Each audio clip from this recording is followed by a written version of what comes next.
Welcome back, ladies and gentlemen, to part 36 of Let's Play Pillars of Eternity 2 Deadfire. In the last part, we alleviated, hopefully, Jyoti, talked to Derek, someone we met in the White March in Pillars of Eternity 1, and we found out that Adir probably has a son. Let's continue.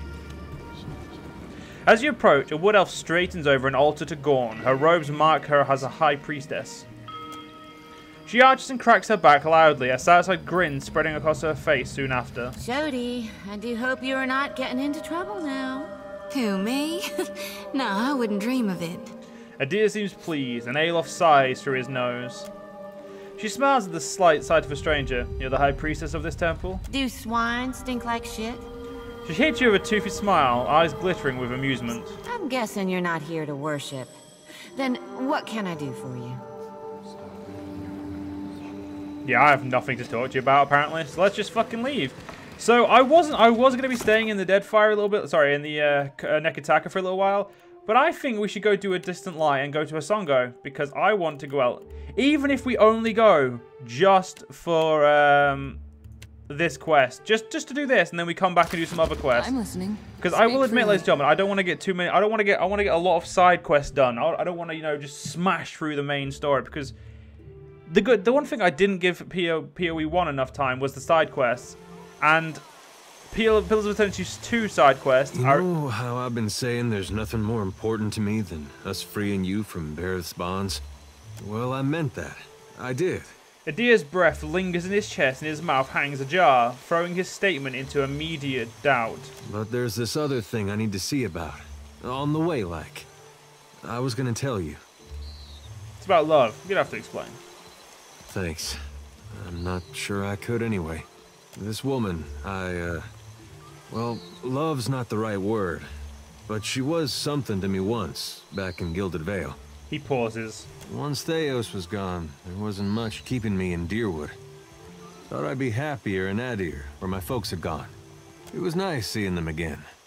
Been almost since the war, but I didn't belong. Found I couldn't talk to anyone, not just because of the funny way Adirans talk. We merely swallow our food first. Over there, across the ocean, it's like nothing I'd been through ever happened. Not the war, not the legacy. Even my parents missed most of it. And I'm glad about that. But all we had to talk about was stuff from when I was a boy. Then I thought of somebody I knew I could talk to. Maybe the last person. And just like that, I was back on a boat, going the other way. Last I saw her, she was going to New Hayamar. Went looking for her there, only to find that she'd left a long time ago. Anyway, I don't expect you to understand, but I gotta know she ended up all right. Sounds like she ended up with a son. Yeah, that's something. Coming out of Deerwood during that time. When I knew her, she had another little boy, just a baby. But the legacy deprived him of a proper life. I never found out what happened to him. But with the Hollowborn, he didn't have to ask. Guess he got a brother, though. Adir falls quiet, blinking several times before noting your continued presence. You sure you want to know where this leads? No, but I don't see a way to let this go. Least a way's not now. Last time I saw Alava, we got friendly. Now she's got a son. Let's get moving. So, like I said, we're going to go take ourselves to Hasongo pretty much just to do this quest. And then we're going to come back and, well, maybe we'll stay there, maybe we won't. Now, we have actually got enough money to buy the Dhow. Where is it there? We have gotten more than enough money to buy the Dhow. And I'm just going to quickly sell, you know, everything that isn't, you know, you know, what's it called? Items that are unique. And we've nearly got enough money for a galleon. I think I'm gonna go for a galleon.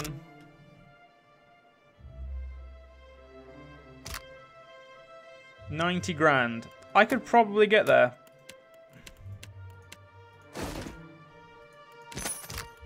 So anyway, let's leave by sea.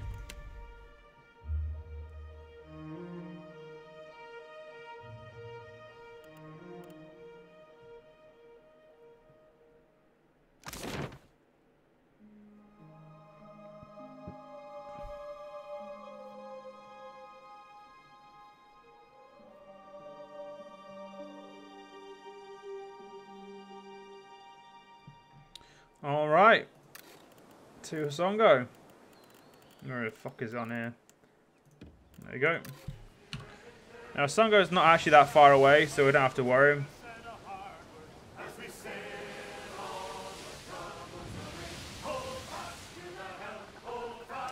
So yeah, once we get there, we'll you know, do some things. Once we get a bigger ship as well, so like the little combat mini game is going to be a little bit harder, because obviously the fact that it's, you know, we're not doing the same. This guy, helmsman and navigator, we have both of those. We don't have a surgeon though, apparently. Jesus fucking Christ! I thought I got us one. So right now, how many crew do we have? 1, 2, 3, 4, 5. Wait, 1, 2, 3, 4, 5, 6, 7, 8. We have exactly enough to pilot a galleon. Though we lack nearly half the capital. Whoa, like it's an unaffiliated trade ship, that's fine. See, if we got a Dow though, we'd be spending like 30 grand. Like a third of what we buy a galleon with, but I just don't know which. I'm probably just going to go straight for a galleon and see if that was the wrong move. We'll find out then.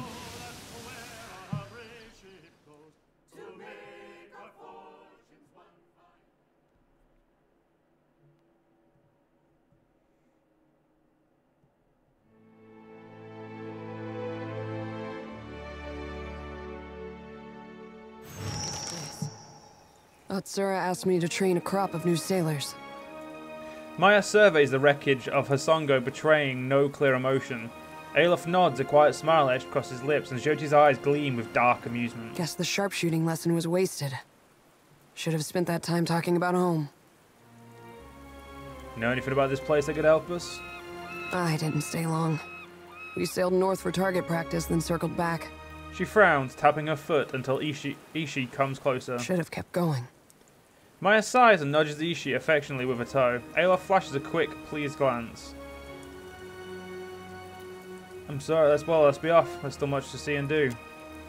Nodding, she strikes a salute to the ruins of Hasongo. She holds that position for a lingering moment, then stands at ease with a sigh. Yes, yes.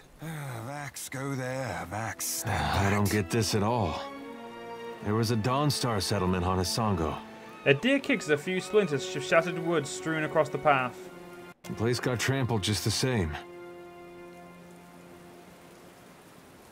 Doesn't matter. It doesn't seem to matter who he hurts, as long as it does as he pleases. This is why it went all over again. Only now we know it really is Aethys behind it.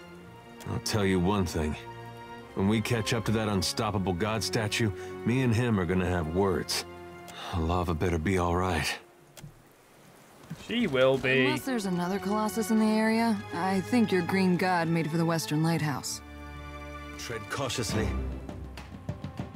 Ooh, a warrior I've never fucking heard of. Holy shit, it's a fucking snake guy. I wish I could help. Catch. Was a snake guy. He's kind of a dead snake guy at this point.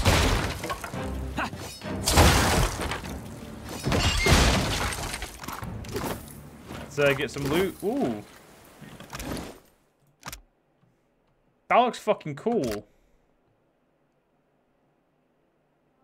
It's weaker than my weapon, though. Ah, because it's only a fine quality weapon. Nice and quiet. Let's go in here.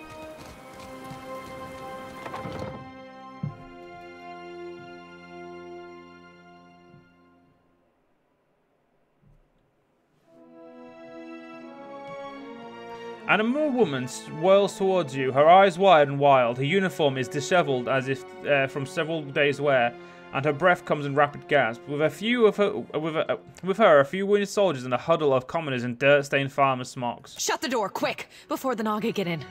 It's already closed, but her glazed eyes seem to be staring beyond it. The soldiers look up to her, their faces are drawn with a pain and exhaustion, their eyes rimmed red and grey. Meanwhile, the farmers cast nervous glances in your direction, drawing more tightly together. If those creatures want in, that door won't keep them out. Of course it will.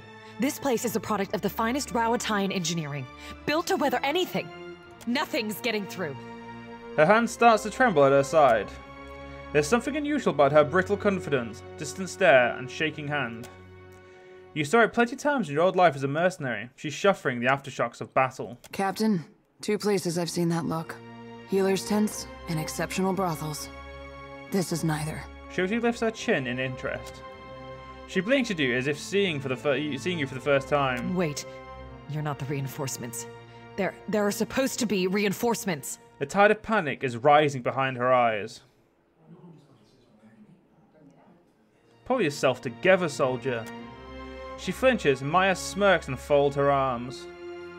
I'm the storm-cursed assistant quartermaster, all right? I deal with rats and meal moths, not...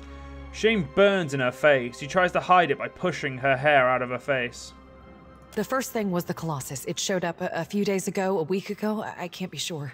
But it was huge. Glowed like luminous Audra. Her eyes start to glaze over again. She stares into the distance, her mouth slightly open. Her wounded companion, meanwhile, is staring suspiciously at the farmer as they shrink from his gaze. Snap out of it. She flinches at the volume of your voice, then startlement turns to snarl on her face.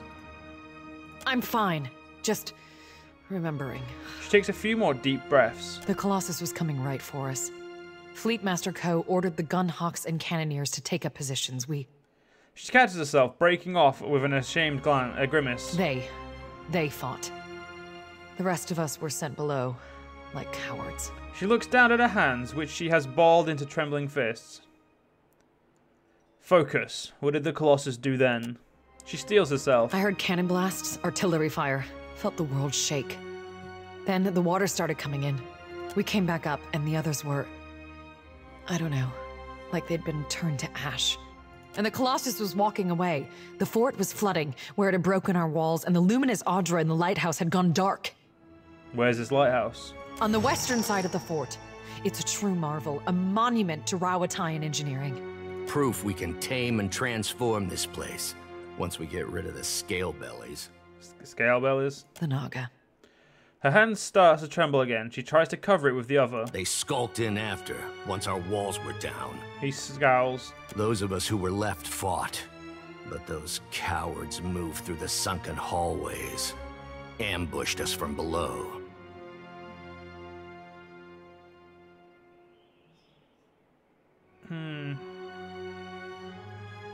Yeah, the only cowards are the one who ran away from the fight. We are a bleak walker. Both still higher, and the angry soldier look away in shame. Those snakes are little more than animals. No match for trained Rowatayan warriors. He snorts. When the Hazanui's reinforcements get here, we'll strike back. He trails off, his gaze distant at the scenarios of bloody vengeance no doubt playing in his mind's eye. And build our walls back up so nothing gets through. And double our cannons. So we can destroy that Colossus if it ever comes back. What do you have against these? You know, I don't give a shit what you do, performance. You know, fuck it. Don't go back out there. You'll be safe here until reinforcements arrive. Her throat makes a dry clicking sound as she swallows. Just stay away from the water. Damn scale bellies are hiding down there. They'll ambush if you get close. Sometimes you can see them, if you look carefully. She stares off again, gazing at nothing. And we all leveled up but Maya. You know, I'm obviously going to get my Intimidate up and my Athletics, because that's pretty much what my character does at this point. So we could get Penetrating Strike. Or we could get Glorious Beacon.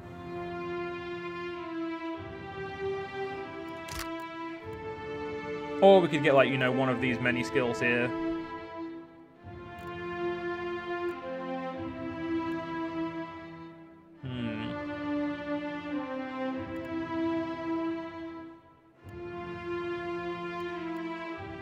Yeah, they're not half bad, but I think I'm going to go for this.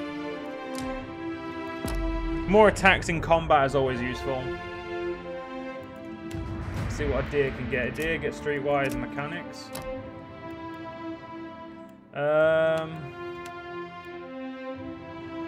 Penetrating strike. Oh, I think that's what I need to get. Alof, Meta Arcana, and we'll go for Insight. You've unlocked another level of fucking abilities. Badass.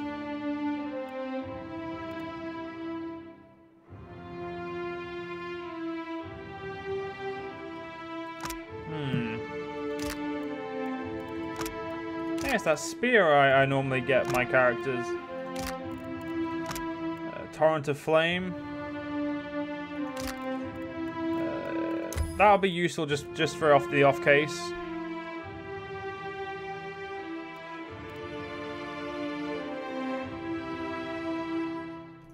I like the idea of casting spells at longer distance. That sounds way better. And last but not least, the show tier. Alchemy and of course religion.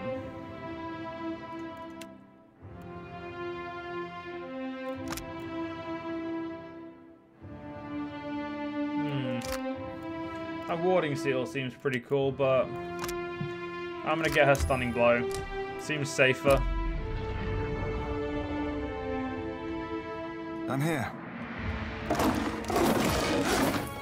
Right, out we go. Let's go deal with these fuckers.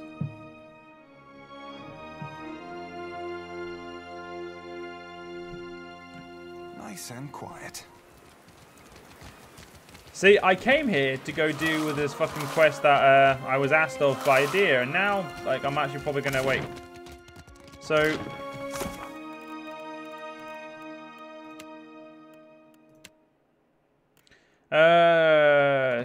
wait, I've got an idea. So if we just try and leave the village town, see if we can, you know, just leave. Cautiously. Well, that's annoying. Here we go.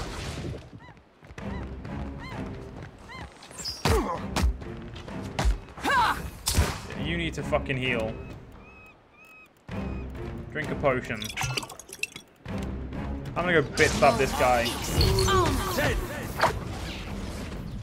Actually, I've got an even better idea. Nuh-uh, didn't work. That would be enough. I know a quick way to get across there. Where's he? Do me a favor, heal her. No, exceed. Do it again.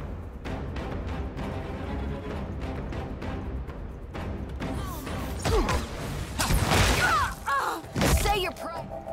Adir, keep pushing through. Let's get started. No can do. Am I just fucking cleaving them? Is that what fucking I'm doing at this point? Just, you know, murdering these people like they're nothing. Little something for Yep. That is legitimately what just happened. Hey. Adir, mate, keep going. You know what I mean? Just, you know, keep trying. easily done. Well, it's not really trying. You are fucking them up like horribly. Because you're using the swashbuckler. Hmm?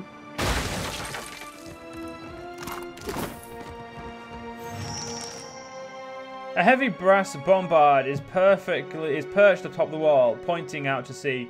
From here, you have a commanding view of the flooded fortress. You know what that smell of fatherly pride when you see a newborn? Getting my taste of it. Maya pats the hide of the weapon. Scan the fortress. Broken towers rise feebly from the water, and corpses and debris float between them. You see no sign of life until you notice no movement near the center of the fort. A large cluster of Naga have congregated on the central walkway. Turn the bombard toward the cluster of Naga. You try, but it's stuck. Looking down, you notice the gears attached to the rotating platform are rusted. Whoever was shirking their maintenance duty had better be among the casualties. Mara glowers at the state of the platform. Push the bombard into position. Adir pushes, but the bombard hardly moves.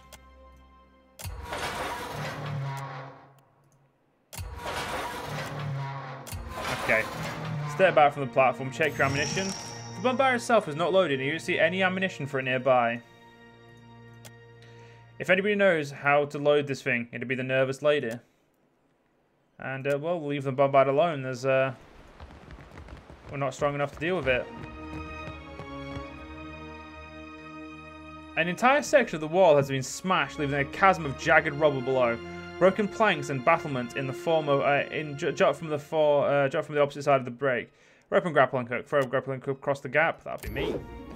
You hurl the grappling hook at the broken wall. It catches securely on the parapet. Off the rope.